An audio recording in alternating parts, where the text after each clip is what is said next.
Ladies and gentlemen, Ladies and gentlemen. episode 2.5. We're 2.5 of Throne Stall. 2.5. 2.5. Having it. We're having it. Of course, we're all at the half because this segment we're looking and analyze a preview of the upcoming week's episode. That's right. We got a little preview. So we're looking at We do every week. We're looking at episode 7. We haven't seen it yet, but episode 7 is coming up. So it'd be interesting to look into this episode after you see the show and see how strong our predictions are, and see if we fall into the segment of rub your nose in it. We'll see. Now, quickly, we've made a habit of this. We are drinking What beers are we drinking? In case you want to sponsor. Dogfish Head 90-minute Imperial IPA. I've actually had this a few times. It's a pretty tasty beer. It's pretty tasty. Local in the U.S. context, I believe. It's making me burp quite a bit, but that's good because it is opening up my lungs to speak this podcast. And it's an IPA, and it's the spring. It's, hey, Spring, rejuvenation, all that jazz. IPA. Yeah. Duh. Obviously. So let's preview this thing. I mean, this preview had like more action than the last episode did, and I was the one saying how great the last episode was. It was great, but I'm ready for some action, Absolutely. and we're gonna get it. Yeah, absolutely. Asking that opener there, sir. From sir. Thank you.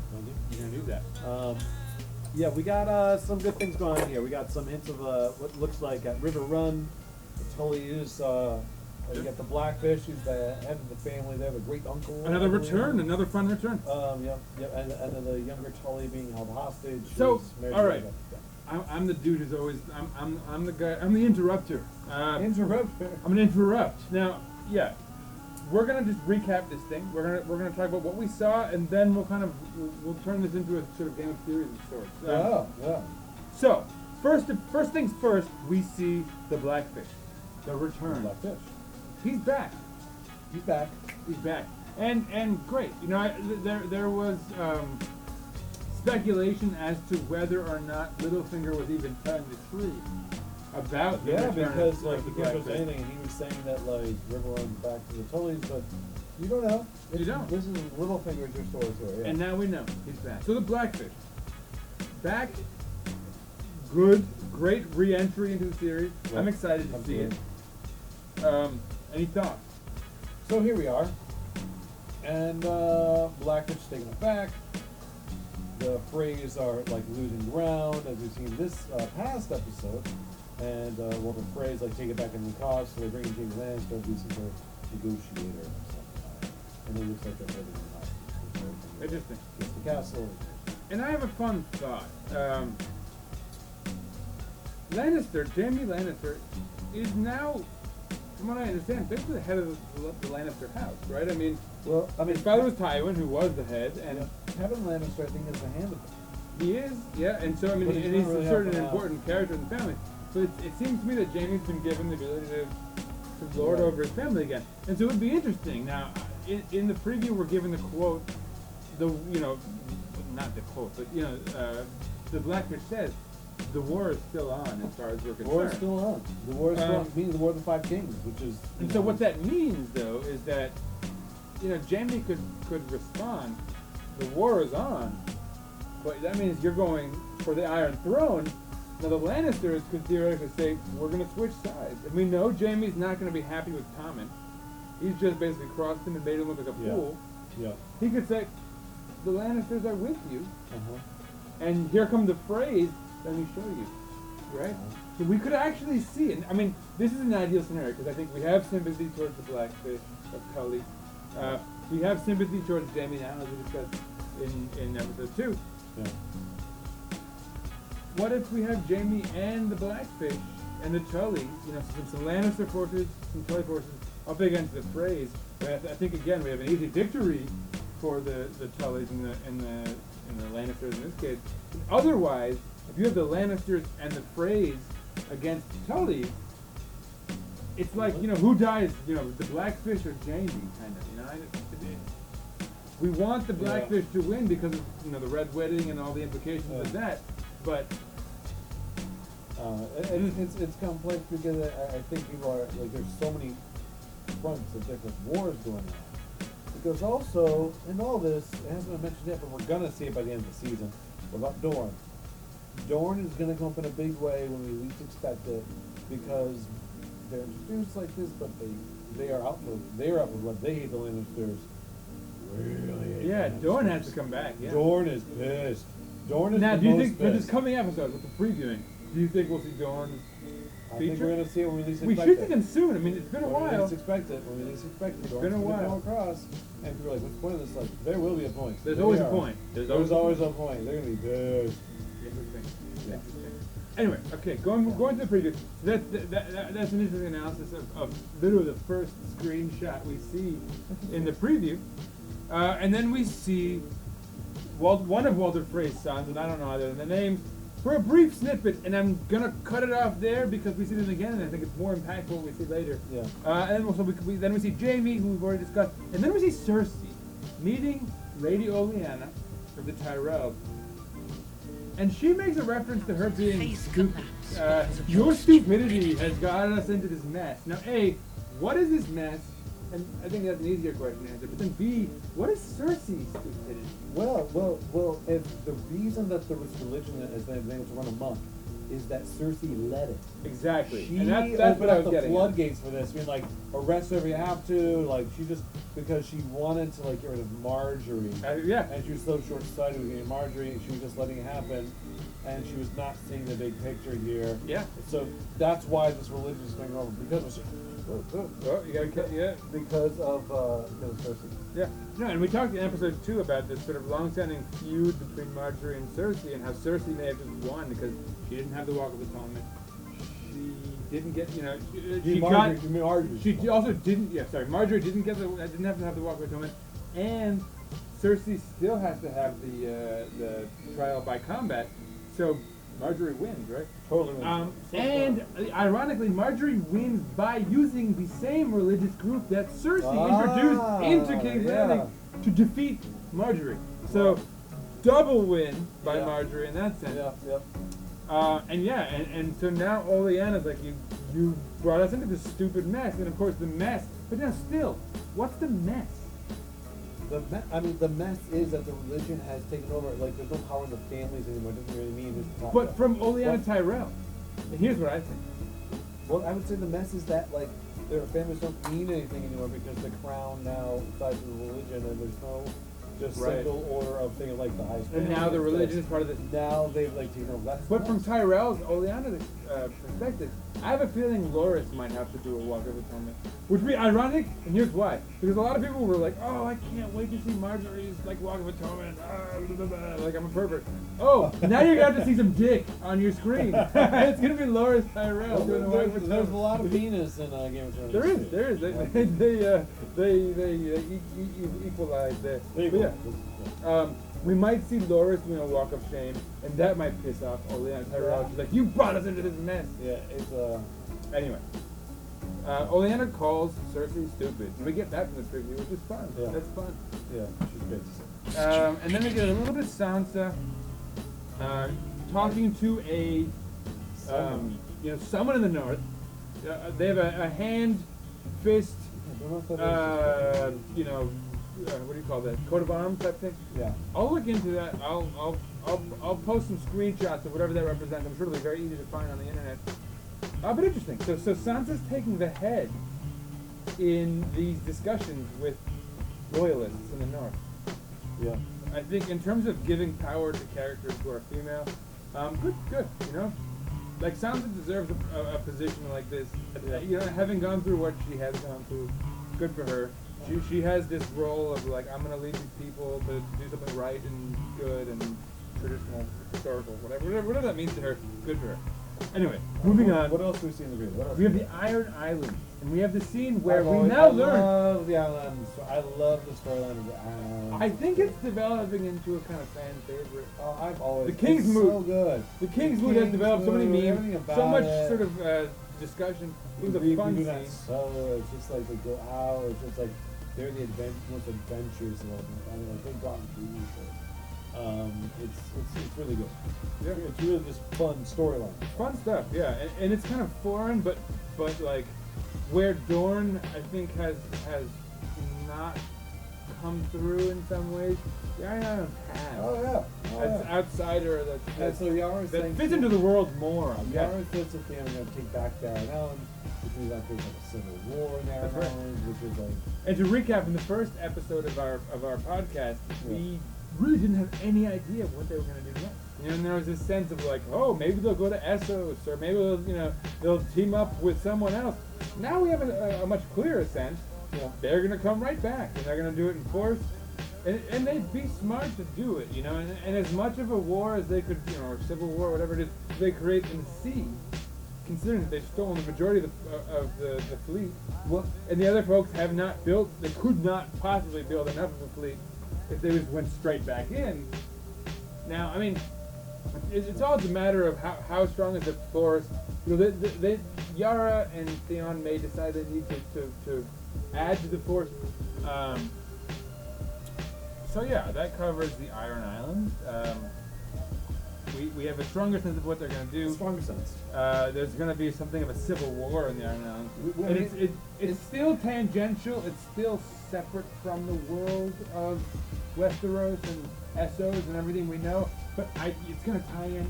It's got to tie in. I mean, and as book readers, we have actually a little more storylines in this one. We actually do that. Now, do we want to do this? No, we're not going to do it. I'm We're just not going gonna to do say. this. We're not gonna if you do look this. at it, you have like a little information about introduction. All right, and we'll let this flesh out before we talk more about it. Yeah. About it. All right. And then we move to the Wildlings. We see Tormund in a strong leadership role, saying, Jon Snow put his life on the line for us.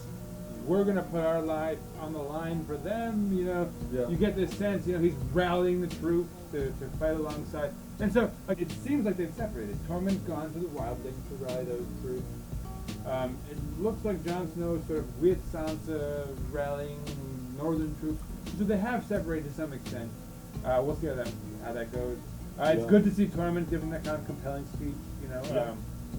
He's loyal. He's a loyalist. Oh yeah, he's done. There's not much to say about that.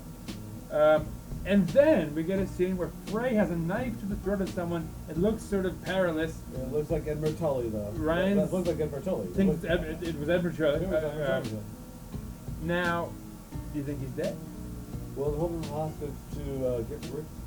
He's leveraged. So, I mean, he's leveraged. He's for this leveraged. hostage situation.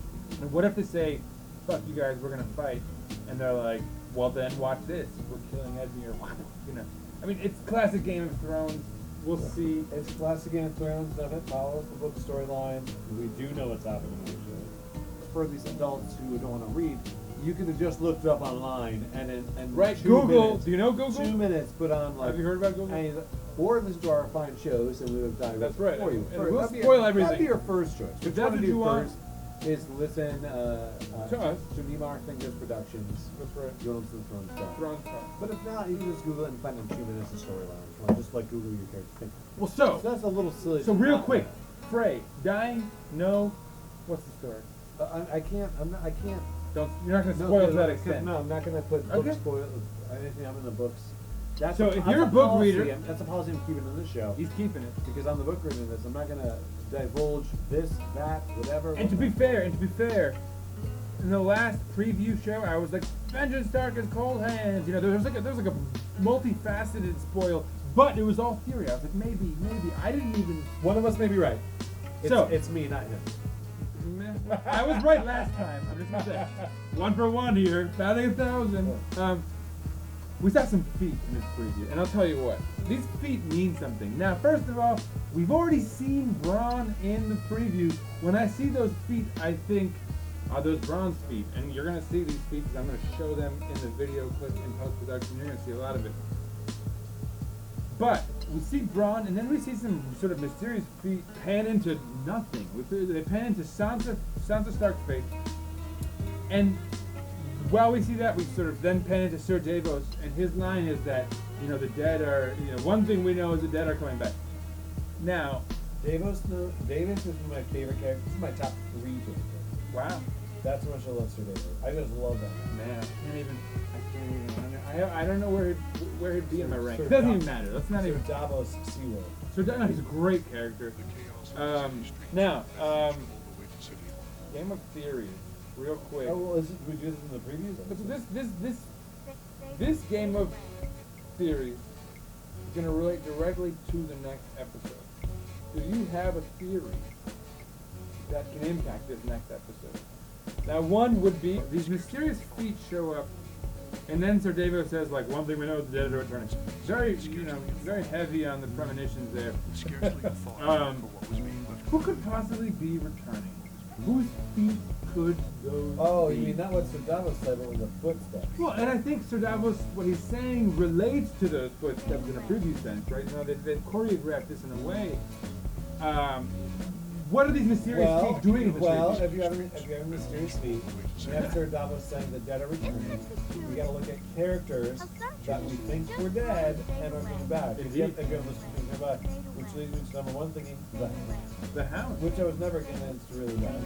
No one should be. And I'll give a and just to back that up, what major character have we seen in now almost 6 seasons of this show who didn't die in a horrifically magnificent way? Zero, right? Like everybody dies, and it's like they died, and there's no question. Even those who have returned, like say for example Jon Snow, have been stabbed like in the heart and in the thighs. Like they've been stabbed multiple times. Like people die, and you know they're dead. The Hound should have died off camera, much in the way that Vengeance Dark died off camera. If we're going to talk about premonition. So you're saying that it's the Hound. well, that's the number one guess. That's the number one guess. Now these feet to me look. Those are some delicate boots that that gentleman was wearing. I don't know what that says. Now, they could be the Hound. Maybe he's gone to a life of, farming or something.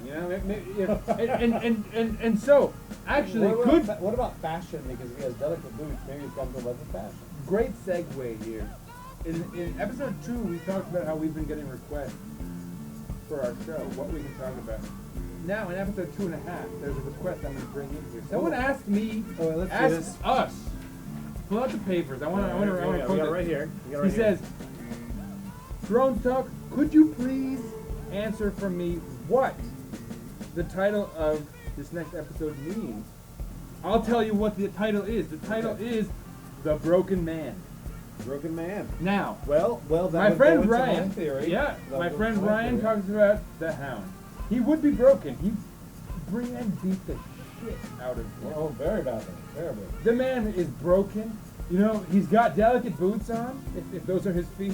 Yeah. So maybe he's literally like, maybe he joined an acting troupe. Well, to follow Arya theme from the last episode. Maybe he's a farmer. That's how the show ends. Everyone wants to become an actor. Maybe, maybe the Hound, maybe some person, farmer or something, finds the Hound near dead, brings him back to life, and they're like, you can help me on the field. Maybe he's a broken man, reclaiming his things that happen. Certainly, much crazier. Dude, we've got wargs, we've got dragons, we've got stone people, like crazy things. Crazy things that happen. So yeah, the Hound becoming a farmer is not that crazy in the grand context of things. But I don't know what it was about those boots. I didn't see the Hound. What'd you say? Now, I don't see the Hound. I don't see the Hound's feet. I see something else. What I see are smaller feet. And first I was like, oh, maybe it's like a woman. They're like, no, they're bigger than a woman's foot. Maybe it's Gendry. Ooh. Boom, boom, boom, boom. That's good. Because here's the deal. We know he's alive. There's not even a question as to whether or not he's alive. Was the last time you saw him when Davos came on the boat? Yeah. He's on a boat. He just sailed off. And in fact, he rowed off. Yeah. And that was the end of it. Now, so that was my thought. It could be Gendry. Now, but I'll be for the people. 100% honest with you. I just kind of hope it's the Hound. I hope your prediction is right. And I'll tell you why. Well, here's why. We're going to get a trial by combat. And that trial by combat is going to feature the mountain, the game. Both huge, Button's older brother, Button much bigger. He's much crazier. There's no debate about that. Mm. We found a very human side of the Hound in his journey with Arya. We've never seen a human side of the There mountain. is no human side of the mountain. No. And quite literally in that fact now, because it's a zombie. He's just like a killing machine, right? So, the reason I hope you're right and that I'm maybe not, is, don't get me wrong, I want Gendry to return. In fact, Gendry has to return. You don't introduce a character like Gendry and go through that whole story where he's like saved essentially by Sir Davos, who you love. I love Sir Davos. I mean, one of the great acts of Sir Davos in our plotline was saving Gendry. Gendry can't just like fade into the mist, you know? I mean, Gendry has to, you know, he's gonna reemerge. He's gonna reemerge as a Baratheon, you know, he's got the blood of a Baratheon, you know, that means something. Considering that Tommen does not. And the fact that he's king is hinged on the fact that he is a freaking Baratheon. Well, So, you know, hey Gendry, if you're a bastard, that means that, like, think about the life of Gendry. You're just some dude who didn't even know who his dad was, and suddenly someone's trying to kill you. Oh, and think about those, like, babies he didn't and the even get people who were roots of massacred. having about he was like, because he didn't know he was a king's bastard. That's right. That's a little different than just That's king's tough. bastard. That's tough, right? You don't even know your dad is, or the king, and this person who's telling you this is also the person who's trying to murder you. Yeah, welcome to the real world, right? No, yeah, it sucks to be a bastard in the world of Game of Thrones, and probably in the real Gendry, world. you bastard. You bastard. But so yeah, so there you have it. Thrones Talk has decided that these mysterious feats belong to A, the Hound, or B, Gendry, the bastard, and The bastard of not just a king. King's bastard. So, what do we do with that information? Well, What do we do? we hope, and what we do is we hope and What do we we pray do with this that it information? is the Hound, that we can finally get this like climactic, conclusive battle between the Hound and his brother the Mountain, which we all hope the Hound wins. Although, you know what? We hoped Oberyn would win a certain battle against a certain mountain hero, and that did not happen. So, yeah, let's just put that to rest. You've got your predictions. Yes, Uh, right. I The dead are calling. The dead are calling. That's what Sir Davos says. The dead are calling. It'll be interesting to see. Okay, so we don't really have a very conclusive game. So series no this week. conclusion theory, but that's why there's theory. Now, otherwise, in terms of grander theories, you know, we discussed the Northern conspiracy. We're not very likely to see that play itself out this week. I don't think. No, not episode 7. But- You know, we're I think we're likely to see Sansa meeting with loyalists to some extent in the North. Otherwise, what, they're gonna be like, no, we don't side with you, you're dead? You know what I mean? I imagine just episode 7 got more stories to really build up to last year. Maybe a few surprise. If you have to really build up to like the things that are going on, players, the moves, and stuff like that. Offhand, I mean, we could see the death of a Jamie or Blackfish. You know, if things come to a head, which it's not so likely. I don't think. I mean, yeah. Whatever. Anyway, let's like wrap it up. So, yeah. I mean, Wrapping we it up, have wrapping it up. nothing particularly conclusive regarding Game of Theories. We don't have any theories at play. Because neither of us feel very convinced about anything's going to happen. It's episode 7 coming up. And it's 7. If it's not episodes 8, 9, and 10, and particularly 9 and 10, we're going to see a lot of action go down. A lot of action. We're going to see, and assuming we see Arya versus, you know, the way... We're going to see Arya versus the way Fiona, as we call Fiona, her. as we call it, previous episode. We're going to see that either in this next episode or the one after.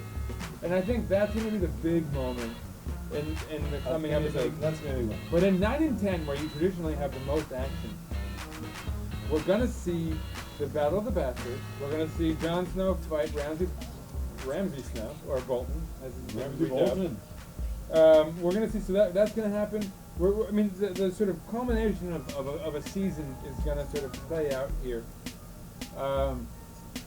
So we'll put those 2 episodes aside. But so coming into those episodes, if you have any questions regarding the big ones, you know, who do you think is going to survive this or that, or, you know, please send them in. And I think, you know, those will be big ones. So Yeah, continue to send them in, and we look forward to hearing your further questions, your further talking points. Send them in at the corresponding address below. ding. Right there. and we're happy to get through them, and we appreciate all the great response to the first episodes and getting all these things back. So continue to do that. I hope you continue to like us. This has been a Mimar Fingers production. That's right. Thrones Talk. 2.5. 2.5. We're all looking forward to episode 7. All looking forward to it. The Broken Man, folks. And Stay tuned. make sure to neuter all your That's right. And also, another reminder, if you're about to watch the upcoming episode, get off Twitter and Facebook and all that, because I'm telling you, you're going to be spoiled. You know, things are not going to go well. You know, just seriously, stay off the social media during the show. Yeah. It's good advice. Come to our show. Yeah, after the episode. That's how you do it. Very good. That's how I do it. All right, signing off. Signing. Good night, folks. We'll see you next time. First off.